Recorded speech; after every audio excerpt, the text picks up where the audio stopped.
Hello everyone, I hope everyone is doing good and welcome back to new video of SR Academy. And in today's video we are going to learn, as you are seeing on the screen, AWS Lambda, the deep dive. Okay, we are going to learn about AWS Lambda, and this video is going to be might be a bit long because like we are not gonna just see that how to create Lambda function from AWS console, which I think most of you must have known till now. But my aim in this video is, like, if you are a fresher who has just joined your company, or if you are preparing for interviews, then you must know some things about AWS Lambda that might be helpful in your day-to-day work or in your interviews. Okay, so what all we are going to cover in this, we are going to see what all different properties are there in AWS Lambda that might help you in optimizing your work or in optimizing your answers in the interview. Okay, so we are going to go on the console and make and create an AWS Lambda, but we are just not going to do that. We are also going to see some other things. That's why I have named this video as Beyond the Console.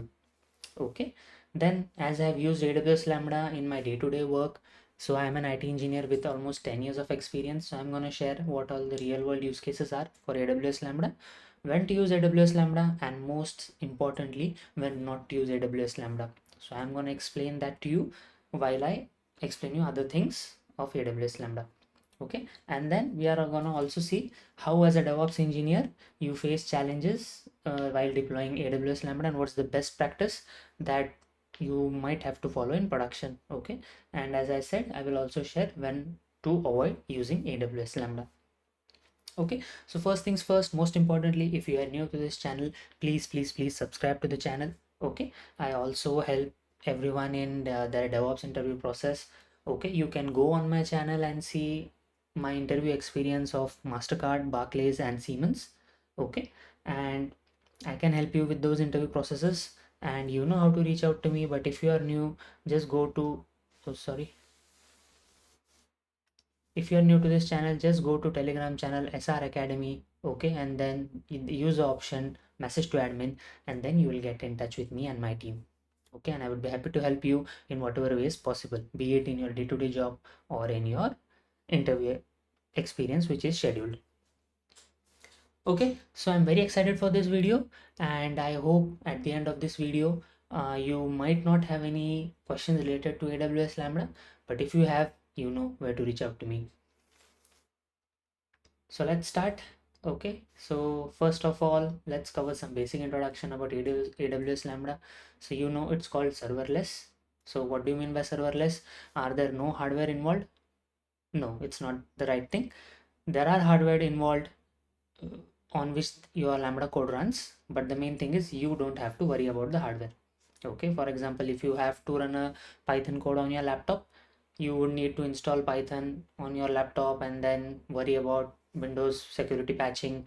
If a new Windows version has come, then you will patch that version on your laptop. But in case of Lambda, you don't have to do anything of that, because all the hardware is handled by the AWS behind the scenes and you don't have to worry about it. That's why it's called as serverless, but it does not mean that there are no hardware involved. Okay, so this is the main important point.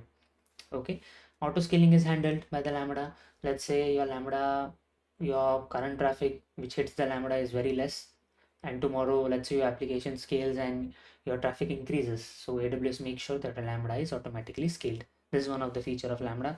Then it is like all services of AWS, it is pay as you go model.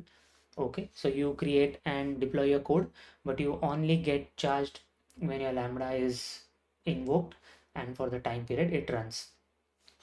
Okay, so this is some pretty basic information about AWS Lambda, and if you are already working in the IT sector, you might know about this. Okay, and like you might want to skip to the part where which you want to learn. Okay, but this video I have made keeping in mind all the freshers as well as experienced individuals.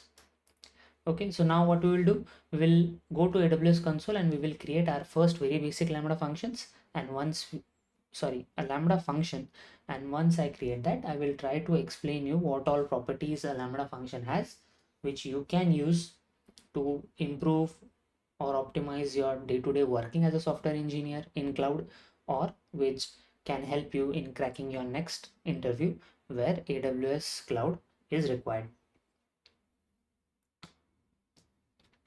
So let's go to the console. Just give me a minute. Sorry. Yeah. So this is our AWS console. Okay. And once you come to the console, you click on Lambda.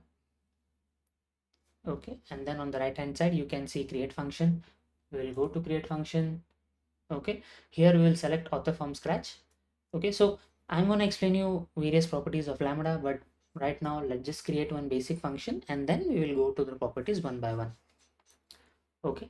Now we'll have to give some function name. Let's give it as first Lambda. And we will create a Python function. Okay, because Python functions are generally easier to create. Okay, whatever your choices, you can create Java, .NET, Ruby, Nodes, like .NET, Node.js. Okay, whatever you want. So I'm going to create a Python function, and as of now I'm just click on create function. Okay, I'm going to hit create function.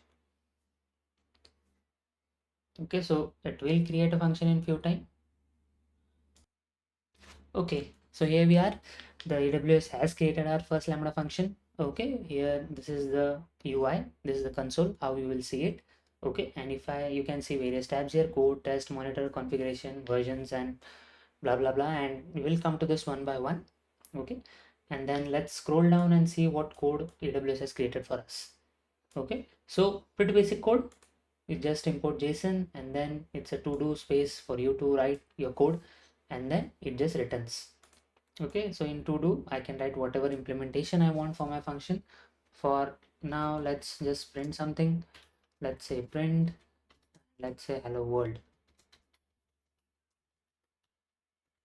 Okay, let's do this and then deploy the code. You need to click on deploy to save your changes, and then you'll see it's updating the function.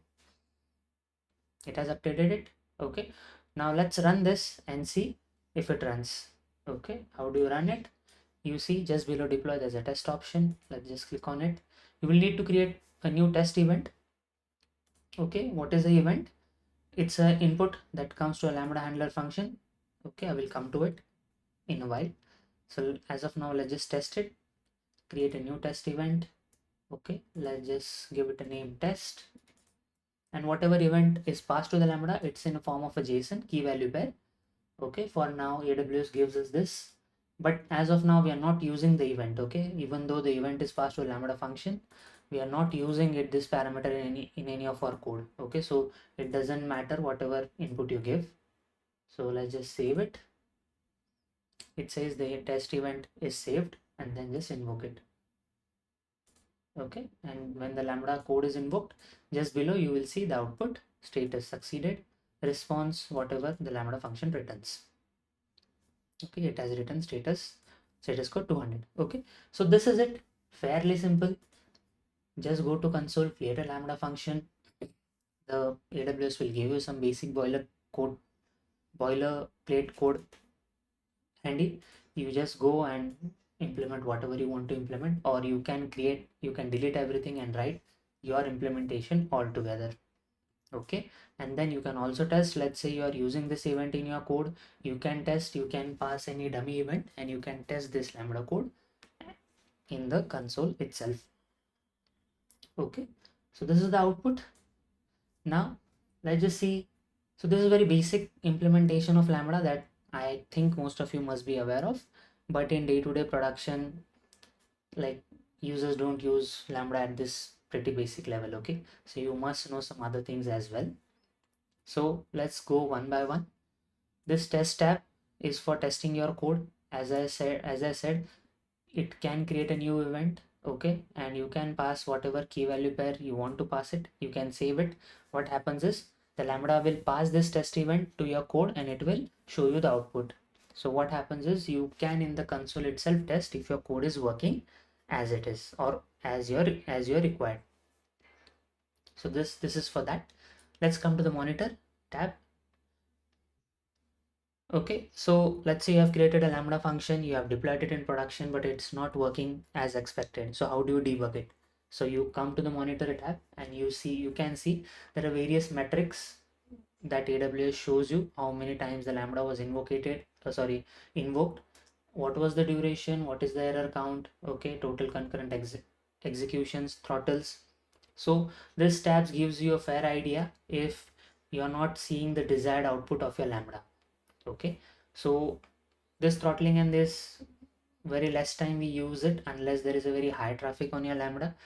Okay, but most importantly, the main logs that you can see is here, view CloudWatch logs.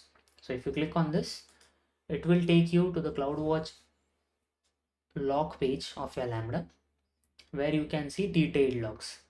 Okay, these graphs are more related to your invocation failure and success rate.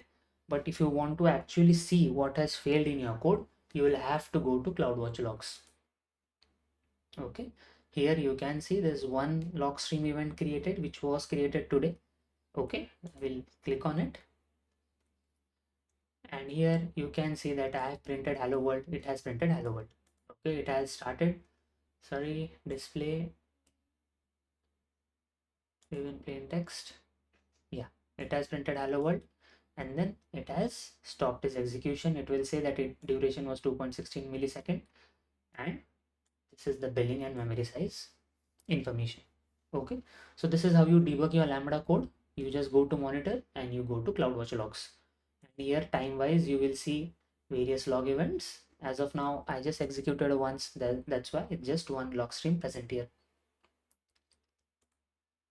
Okay, now coming to the most important part of the Lambda, which you might have to deal with more often, it's configuration part. Now I'm not going to cover every configuration. I'm just going to cover the main ones which I think would be used more frequently in your day-to-day production code. General configuration, memory and storage. So most of the times you are okay with this memory, you're okay with this storage. So what is this? This is the memory which AWS provides as a RAM to your Lambda. So it's very less time that you need to increase this, because Lambdas are generally used for quick codes which are, you know, like trigger and exit type of code. But if you feel that you need to increase this, you can increase this. Okay, but the most important part here is the timeout section. So basically by default Lambda will only run for 15 minutes. So if your code runs for more than 15 minutes, what Lambda will do, it will trigger your code, it will run for 15 minutes and then it will time out. So you can control this timeout from like 1 second to 15 minutes. So currently my Lambda timeout was set to 3 seconds. So if my current code was by anyhow running for more than 3 seconds, I would get a Lambda timeout error. So in production, if your CloudWatch log you see that your Lambda has failed for timeout, one of the reasons might be this. Okay, so you just go to edit and you increase the timeout. Okay, 3 seconds is by default, but in most of your daily use cases it would be very less time, so you might want to increase it to 1 minute, 3 minutes or whatever. Okay, triggers. Triggers, I think it's a separate architecture section where I will explain you certain architectures where the Lambda is used. So let's keep it for some other like later. Okay, then permissions. So what happens in AWS is everything is based on an AWS role. So for example, here let's say I create a Lambda where I want to write something through my S3 bucket using my Lambda code. Let's say in my event there comes a file in which a user's name is present and I want to enter that name into a DynamoDB. So the Lambda needs to have a role attached to it which has the permission to write to DynamoDB. Okay, so this is the way how it works. So this is the permission where you can see what you need to do. This role name, when it was created, this is the role name which AWS creates by default and just attaches it the CloudWatch log permission. So the CloudWatch log that you just saw, you saw that because this Lambda had a role attached which had the permission to write to CloudWatch logs. So the example that I gave you, if your Lambda wants to enter something into DynamoDB, this role must have a DynamoDB permission attached to it. Okay, how do you do that? So you go to edit and then you add a DynamoDB permission. Okay, so there are two ways in which you can attach a role to Lambda. First one is the default role, which will get created automatically when the Lambda is created, or you can attach a what you call a specific role that you have created separately to your Lambda. Okay, so this is the permissions part. In production, if a Lambda fails with access denied permission, understand that the role you have attached to the Lambda does not have permission to do what you're trying to do in your Lambda. Okay, if a Lambda writes to S3, if you want your Lambda to write to S3 or read from S3, attach S3 permission.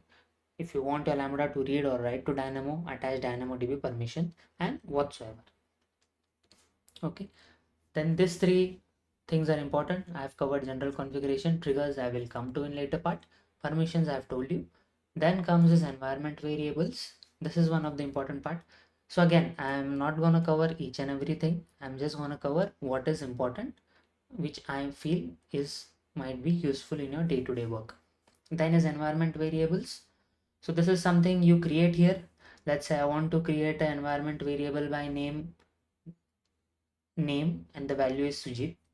Okay, so let's say name and value is Sujit, and then I can go to the code. I can use os.environ in my Python code, and then I can access this environment variables.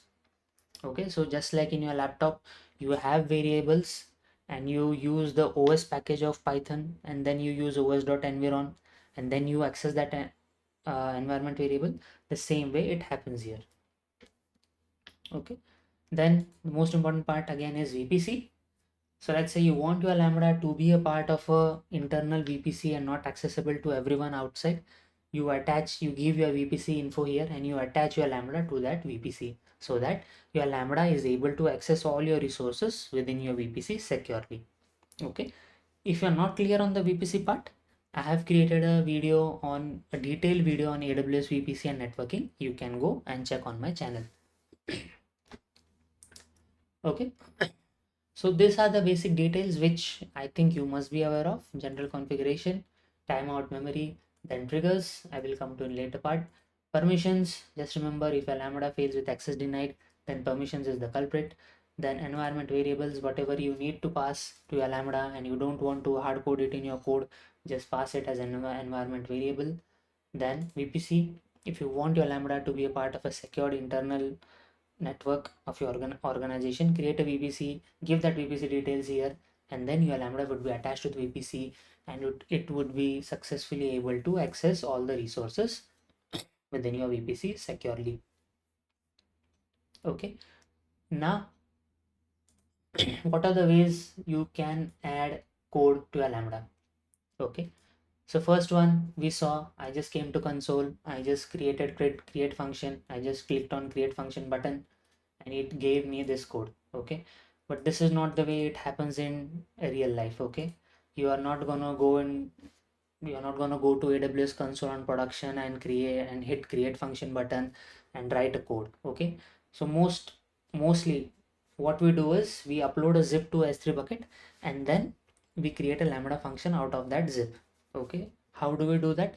Let me first show you that through a console and then we will see that through a CloudFormation template.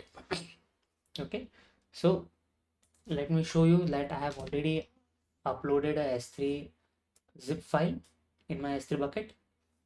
Okay, my bucket is my code bucket SR Academy, and here I have already uploaded my basic Lambda zip function. Okay, so I will select this, I will click on copy URL, I will come to Lambda. Now I will show you how to upload a code to Lambda from a S3 location. So here you can see there's an update button. I will select update from a zip file. Okay, and then sorry, not this.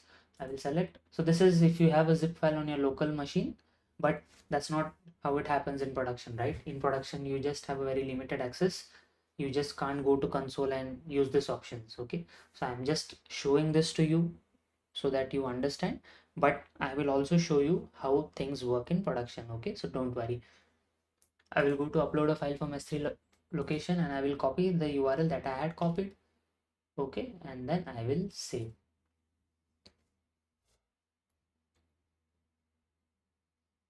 See, the code has changed. It means it has fetched the code from my zip location. Okay, now I will test this. You can see below it has given me output. Okay, hello from Lambda function executed successfully. Okay, so we have seen two ways. First one is to create a Lambda function from console and go to the this editor and then write your code yourself. Other, create a zip file, upload it to S3 and create a Lambda function from that from console. Okay, but both of these things are mostly not used in production. So what do we do in production? We create Lambda from a CloudFormation template. Okay, so I will come to that, but before coming to that, let me explain you what a trigger is. Okay, so let's go to our board. Okay, before that, let's see what all points were there. First one, create Lambda function. We created a Lambda function from console. I've told that to you. Then understand properties. We saw what all properties were there, like configuration, monitor, testing tab. Okay, then what were environment variables? We saw permissions tab. Okay, then we saw VPC, and we also saw we are going to see triggers. Okay, so I have tried to cover all the properties. Okay, but in case you need any more help, let me know in the comment section, or let me know a topic which you want me to create a detailed video on. Okay, I also showed you how to upload a code to S3 bucket and create a Lambda function from that from console. Okay, I showed you this from console. Okay, now what is pending is Lambda using CloudFormation. Okay, but before coming to that, let me explain you what a trigger is. So most often what happens in real life systems is, let's say you have a S3 bucket. Okay, or you have a DynamoDB. Okay, and then what you want to do is, your basic idea that you want to achieve is, whenever some things come into S3 bucket, I need to read that thing and I need to process it. Or if anything comes to DynamoDB, I need to read that thing and I need to process it. Okay, so when something comes, let's say you are in banking system and a report comes. Okay, a daily transaction report comes to your S3 bucket, or in your DynamoDB a new user data comes. Okay, a fresh user has logged into your web application and that data comes to DynamoDB. So what I can do is, I can attach a trigger to my Lambda. Okay, I will create a Lambda. So my basic Lambda code is read an event, read a report. Okay, read a report and flag if there is like any flag not present, or like highlight if there is not any flag present. Or let's say in my report there's a flag which says that a customer is not from India, so I just need to highlight it. Okay, so what I will do, I will attach a trigger in my Lambda. I will say that, okay, whenever a report comes into S3 bucket, read that report. Okay, my code will read that report, and then it will go through the data and it will see if a customer's nationality is not Indian, it will highlight that or flag that. Okay, and then same for DynamoDB, again read data from user, again read report or read data, and again highlight some kind of a thing. So this is what trigger is. Trigger means invoke my Lambda on certain event, which might be S3 bucket file coming, DynamoDB file coming, or I can use an API gateway altogether. Okay, if I am using a front end or HTML page, I can use an API gateway where a user, when he submits my form, it will come via API gateway to my Lambda and it will do whatever process you want to do via the Lambda code. Okay, so this is the concept of trigger. And now let's just go to console once to our Lambda code. And here this was the trigger section which I wanted to explain. If I click on this add trigger, it will ask me what is the source. As I explained, it can be an S3 bucket or Dynamo. I can search anything. Let's say I want to add S3. Then it will ask me, okay, I want to keep a watch on my code bucket. Okay, and what is the event type? My event type is insert or put. Okay, whenever a report is put, we'll close this. Okay, whenever a report is put, it will invoke this Lambda. Okay, and I will just add it. I'm not going to add it, but this is the way you can add it. Okay, and then cancel it. I'm not going to add any triggers for this, but you can do this way. So this is the concept of trigger. Okay, so remember, you can create an architecture in your next project in your company, or you can like tell that okay, we can trigger a Lambda on certain events. Just do this, go to S3, like add a S3 trigger, DynamoDB trigger, or whatever triggers you want. You can just go to add trigger and see what all services you can select. Okay, so this was the concept of trigger. Now let's go to our board back, and what was pending was creation of Lambda using CloudFormation. Why cover this topic? Again, as I said, in production you're not gonna get chance to select AWS console and do changes on the live console. You will have to create Lambda using CloudFormation and using pipeline.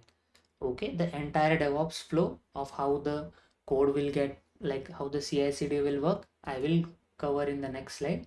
But let's now focus on creating a Lambda using CloudFormation.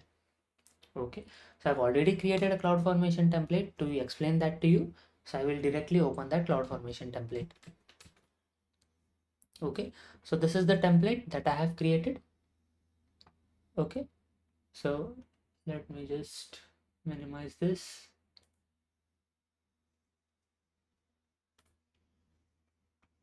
Okay, just give me a second.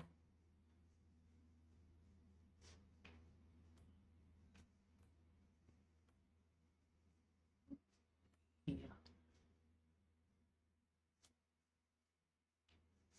Okay, yeah, so this is my template. This is the parameters, bucket name and object key. Why this is required? Because as I said, in production you will always upload your Lambda code to S3 bucket and then you will use that. Okay, but let's try to keep the S3 bucket parameterized so that it's not hard coded. So I will add that this as parameter.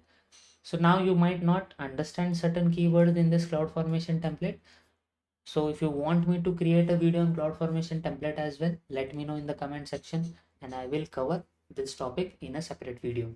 But as of now, let's just assume that you know CloudFormation template and let's see how to create a Lambda using that. Okay, this is the parameters section. Then this is the resources section. So you will always need a Lambda execution role. As I said in the permission section, whatever action you want to perform, you will have to add that in this. So let's say if my Lambda has something to do with S3, I will create a policy. So currently I have attached a managed policy. What do you mean by managed policy? It means that this existing policy which is created by AWS. So whatever permissions are there in this, that would be applicable to my Lambda. But if I want certain additional permissions, I will create another permission section here in this role and I will add that. Okay, then first I create a Lambda execution role and then I will create a dummy Lambda function. Okay, so in this I will just give some basic details like the function name, the description, the runtime, the handler. Okay, memory size, timeout, this is 10 seconds. Okay, then the role that the Lambda should use and the code. So you can see my code is not hard coded in this, it's not inline present here, it is coming from a S3 bucket. This is the S3 bucket and this is the object name. As you remember, I had a S3 bucket and I had a zip file present inside it. Okay, so this is the main section. There is a separate like keyword, there's a separate way to create a Lambda using CloudFormation using inline code. So let's say you want to write the code here itself, like you write on console, you just go and write the code here, okay, in this section. But that's not the way how it should work. That's why I have given the code from S3 bucket and this Lambda function ARN. So whenever I create a stack, it will just give me a clickable link of my Lambda function. Okay, then what do? You go to console. Okay, you search for CloudFormation.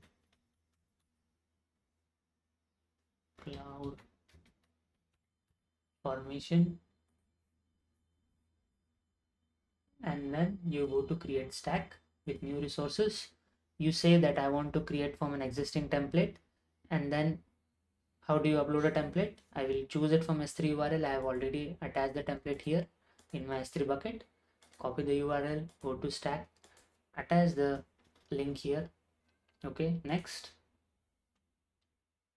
I can give a stack name here, lambda form stack. Parameters, my S3 bucket name. So this is my S3 bucket name from where my code will come. So let's say tomorrow you want to use some other bucket, you can give it. That's why I have given the option as a parameter. And then my object key is basic lambda function dot zip.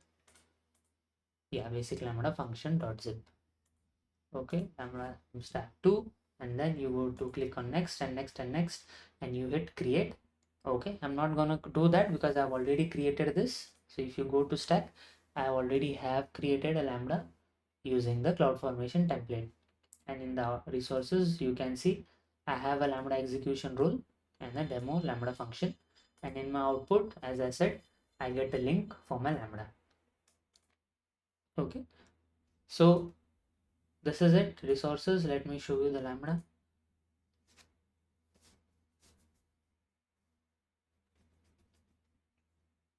Yeah, so this is my lambda code. Again, let's just go to configuration section. See, as I told you, timeout is 10 seconds, so it is reflecting here. And then in my permissions, you can see I've attached a managed policy which has only CloudWatch permissions, so that you can see here. And then nothing else was there. General configuration, nothing else. Main thing was there. Pretty much basic things in that template, and we created a stack. Okay, so we have covered this. The main point of covering everything I will let you know in some time. So let's just go back to our board. Okay, so we have covered each and every topic here. Lambda using CloudFormation, I have told you. Triggers we have covered below. Okay, the basic logic behind using triggers, that we have covered. Now let's just go to next page. Yeah, now as I said, the way I've showed you on console, that's not how things work in production. Okay, so what will happen is, let me just open a new page. What happens in actual production use cases is, there is a team, there's an application development team. Okay, let's call them as app team. Okay, which will write a lambda code, actual lambda code. Okay, lambda code, and they will maintain this code in a Git repository. Okay, then you as a DevOps engineer, okay, and they might also like maintain a template code as well, the CloudFormation template, CF template. Okay, in the same Git repository. Then as a DevOps engineer, it would be your responsibility to identify whenever a lambda code is modified. Okay, whenever it is modified, you will have to deploy it into AWS. Okay, and this deployment should pass on from dev to staging and to production. Okay, so we'll not cover every of the stage here. I will just give you some basic idea of what will happen. Okay, so now we have understood this like structure, how it is maintained. Now what will happen is,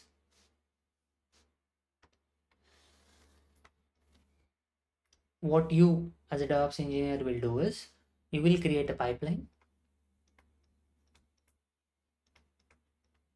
Okay, it's not a pipeline, sorry.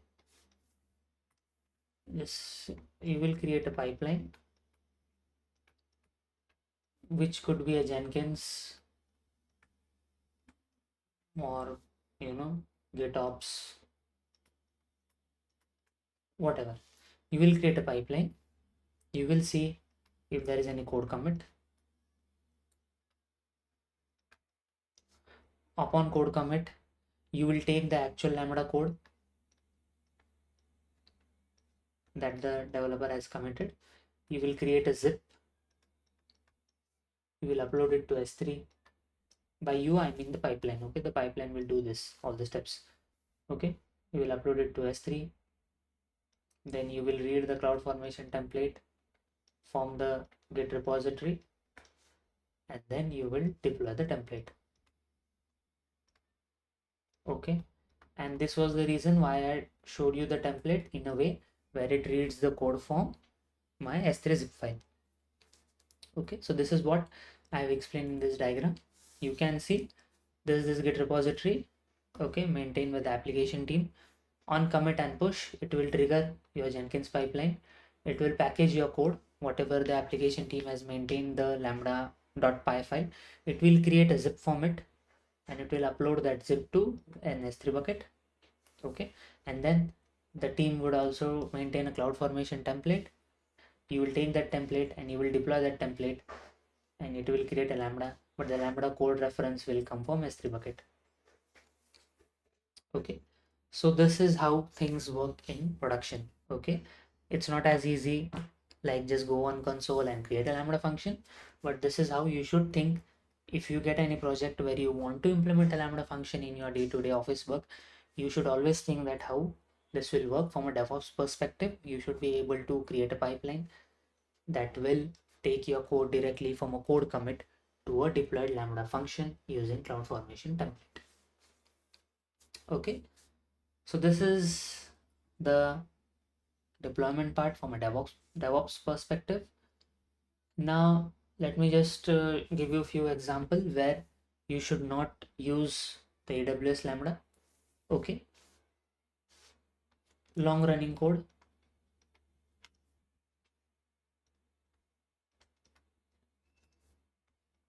Okay, so this is the one of the main things where you should not use AWS Lambda. As I said, the timeout of AWS Lambda is fixed at 15 minutes. So the main purpose where I have seen people use Lambda was on short running code, which means just trigger your code and exit. Okay, but in case you have a long running code where you want to, like, you see that okay, my code will run for more time than 15 minutes, then what you can do is you can break your code into various lambdas and then you can use step functions. This is something which I have recently used in my actual company work. If you want some more information about this, let me know in the comment section and I will create a video on it. Okay, so this is one of the thing where you should not use it. Again, why? The timeout is one issue, and then you get charged for invocation and your runtime. Okay, the more your runtime, the more your charges for AWS account. Okay, so make sure you use Lambda only for short running codes or just hit and exit type of architecture. So yeah, this is the only thing that I can remember as of now, where the Lambda should not be used. Again, one more thing that I forgot to tell you was concurrency. This is one of the most important point which might get asked to you.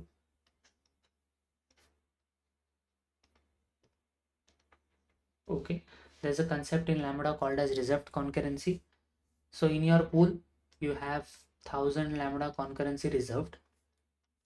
Okay, what does this mean is, let's say you have two Lambda, Lambda 1, Lambda 2, Lambda 3, Lambda 4. Okay, out of which only Lambda 1 is important. Okay, other three Lambdas are some test Lambdas. So let's say your traffic is coming from users, but suddenly the traffic increases. Okay, and you want your Lambda to run this many times, or you want your Lambda to get invoked as per your users, but your account will only have 1000 concurrencies. So what will happen is the AWS will also assign some concurrency to this Lambdas which are not that useful for your actual production and your actual user experience. Okay, so what you want to do is, I want to tell AWS that okay, out of this 1000, reserve 800 concurrency only for my important Lambda.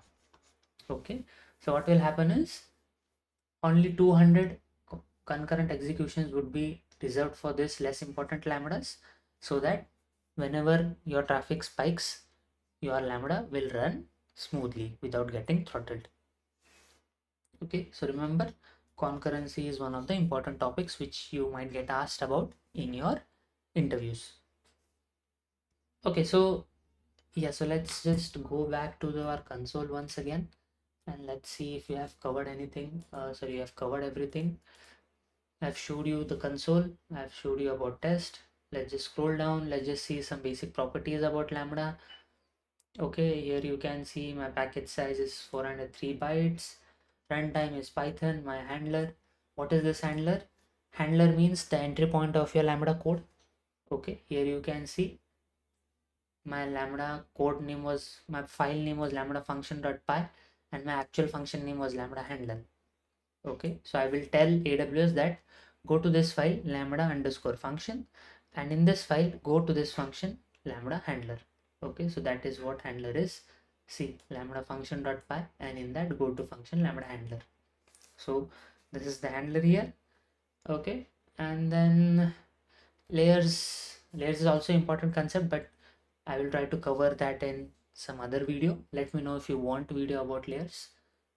Okay, so yeah, I guess that's pretty much it, and I hope I have cleared all your doubts regarding Lambda, and I hope this video helps you in your next actual day-to-day working or in your next interview questions. Till then, if you have not subscribed to the channel, then please do. Okay, just go subscribe to my YouTube channel, SR Academy. And if you have any doubts, reach out to me on SR Academy Telegram channel, message to admin option, and I would be more than happy to help you. Again, as I told you, I help I can help you with various ways, as I explained at the starting, which is your DevOps interview preparation. Okay, or you want your resume reviewed, CV review. Okay, or you want help with any DevOps experiences, especially Mastercard or Barclays, then also you can reach out to me. Okay, I would be happy to help, and there are no charges for this. I'm doing this for free. So just feel free to reach out to me on Telegram, or just let me know in the comment section of this YouTube video. If you want me to cover any specific topic in AWS, I can also take that. Or if you want me to cover any specific opening in any of the company which is related to DevOps, and you want me to cover what are the expected questions, that also you can let me know, and I would be happy to help. Okay, so then I guess that is it. I hope this video was useful. If yes, let me know in the comment section, subscribe to the channel, and share it to your friends who are also preparing for AWS or who are learning AWS and want to get some detailed knowledge about AWS Lambda. Okay guys, bye and see you in next video.